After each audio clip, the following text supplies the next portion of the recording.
Hey student, you're welcome to online class of DVS Inter College. This is the chemistry of class 9th, chapter 1st, matter is our surrounding. Previous video in discuss about the diffusion and some question based on the diffusion. In this video, very important topic discussion, state of matter. In this video we discuss about the state of matter. You know, three state of matter: solid, liquid and gas, and also discuss the difference between the state of matter and their properties. Clear? Now start. देखिए, जो solid, liquid और gas को हम लोगों ने अलग किया है वो किस बेस पे हमने अलग किया है। सबसे पहला पॉइंट आता है शेप। ठीक है, प्रॉपर्टी क्या है? शेप।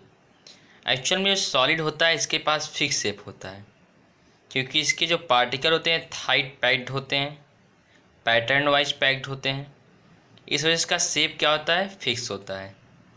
लेकिन जो लिक्विड होता है, लिक्विड के पार्टिकल जो होते हैं इनके बीच का जो अट्रैक्शन होता है वो सॉलिड के पार्टिकल से थोड़ा कम होता है। अट्रैक्शन कम होने की वजह से जिस भी डायरेक्शन में ये स्लोप पाते हैं उस डायरेक्शन में क्या करते हैं, ये पार्टिकल मूव करना शुरू कर देते हैं। इस वजह से इसका शेप फिक्स नहीं होता। इसके पार्टिकल पैटर्न वाइज सेटअप नहीं होता इनका। ठीक है, पैटर्न से नहीं ये लोग सेट रहते हैं, पार्टिकल का कोई मैनर नहीं है। ठीक है, बस एक लिटिल मोर अट्रैक्शन होने की वजह से ये बंधे हुए रहते हैं। नेक्स्ट पॉइंट है गैस। गैस आप तो पता ही है, गैस का अट्रैक्शन फोर्स सबसे कम है। इसके पार्टिकल किसी मैनर में नहीं फिक्स्ड होते हैं। ठीक है, लगातार मोशन करते रहते हैं, बताया गया है, इसलिए इसका भी शेप फिक्स नहीं होता है। तो शेप जो डिपेंड करता है वो डिपेंड करता है अट्रैक्शन के ऊपर। अट्रैक्शन ज़्यादा रहेगा तो पार्टिकल का मैनर चेंज नहीं होगा, एक पैटर्न में पार्टिकल पैक्ड रहेंगे, इस वजह से वो शेप चेंज नहीं करेंगे। तो जो फिक्स्ड शेप होता है वो सिर्फ सॉलिड में होता है और किसी में फिक्स्ड शेप नहीं होता है। सॉलिड का एग्जांपल, अगर आप चाहो एक ब्रिक्स ले लो, ईटा जो गांव में बोला जाता है, ईंट ले लिया जाए और इस ईंट को अगर हम किसी भी कंटेनर में डालते हैं तो उसका शेप चेंज नहीं होता है, क्योंकि उनके इंटर पार्टिकल अट्रैक्शन जो होते हैं बहुत हाई होता है। ठीक है, सेकेंड पॉइंट जो आता है वो होता है वॉल्यूम। वॉल्यूम जो होता है सॉलिड का फिक्स होता है, अट्रैक्शन की वजह से भी वॉल्यूम फिक्स होता है इसका। ठीक, चाहे इसको जिस कंटेनर में रखिए वॉल्यूम उसका फिक्स रहेगा। लिक्विड का भी वॉल्यूम फिक्स होता है। आधा लीटर दूध आप चाहे बाल्टी में डालिए, चाहे बाउल में डालिए, चाहे फिर आप ग्लास में डालिए, उसका वॉल्यूम वही रहेगा। लेकिन जब हम गैस को चेंज करते हैं कंटेनर तो इसकी एक्चुअल में अट्रैक्शन थोड़ा सा कम होता है, इस वजह से इसका वॉल्यूम जो होता है वो डिस्टर्ब हो जाता है। एक कंटेनर से दूसरे कंटेनर में चेंज करने की वजह से करने पर इसका वॉल्यूम फिक्स्ड नहीं होता है। क्लियर? तो क्या समझे आप?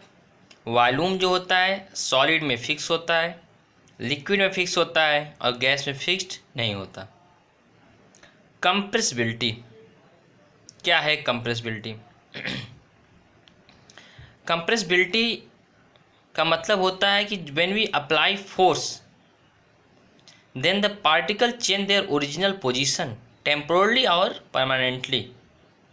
ठीक है ना, कोई भी मैटर को जब आप प्रेस करो तो प्रेस करने के बाद उसके पार्टिकल अपना प्लेस लीव कर दें, टेम्पोरली चेंज कर दें, इसी कंप्रेसिबिलिटी बोलते हैं। सॉलिड में कंप्रेसिबिलिटी नेग्लिजिबल होता है। लेकिन एक क्वेश्चन अभी मैं आपको आगे बताऊंगा, वो क्वेश्चन रहेगा कि स्पंज, जो सोफ़ा में स्पंज लगता है, स्पंज को तो मानते हम सॉलिड हैं, लेकिन फिर कैसे हम उसको कंप्रेस कर लेते हैं, इसको ध्यान में रखिएगा, मैं भी आगे डिस्कस करूंगा। सॉलिड में कंप्रेसिबिलिटी नेग्लिजिबल होता है क्योंकि इसके पार्टिकल टाइटली पैक्ड होते हैं। इनके पार्टिकल के बीच में वेरी वेरी मिनिमम प्लेस होता है जिसको हम दबाने के बाद भी उसके पार्टिकल डिस्प्लेस नहीं होते हैं, इस वजह से उसका शेप हम चेंज नहीं कर पाते। लिक्विड में एक्चुअल में इसके पार्टिकल का जो अट्रैक्शन होता है वीक होता है। अट्रैक्शन वीक होने की वजह से सिर्फ हम टेम्पोरली डिस्प्लेस कर पाते हैं। एक्चुअल में लिक्विड को हम कंप्रेस नहीं कर सकते, लेकिन गैस को अगर हम चाहें तो बहुत हाईली कंप्रेस कर सकते हैं। कंप्रेसिबिलिटी का सबसे बढ़िया एग्जांपल यदि आपको लेना है तो आप सिरिंज ले लीजिएगा जो सुई लगती है आपको बीमारी में, ठीक है ना।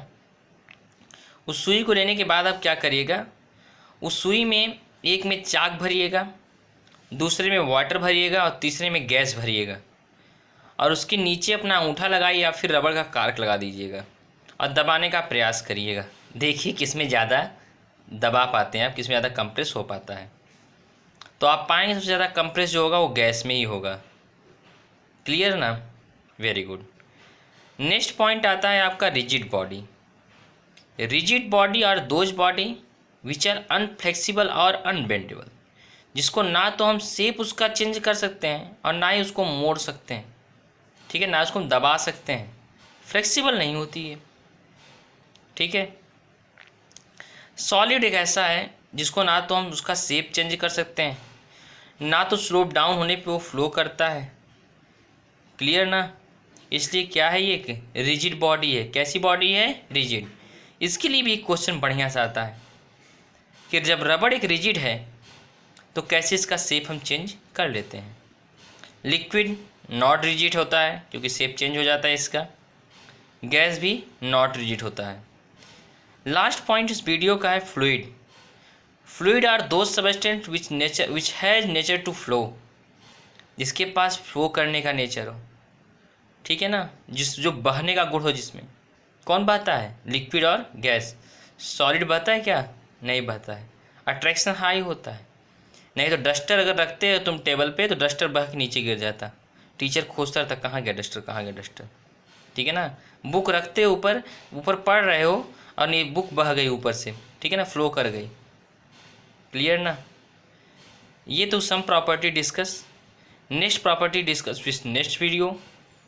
If you any topic not understand then ask in the group. Okay, thanks.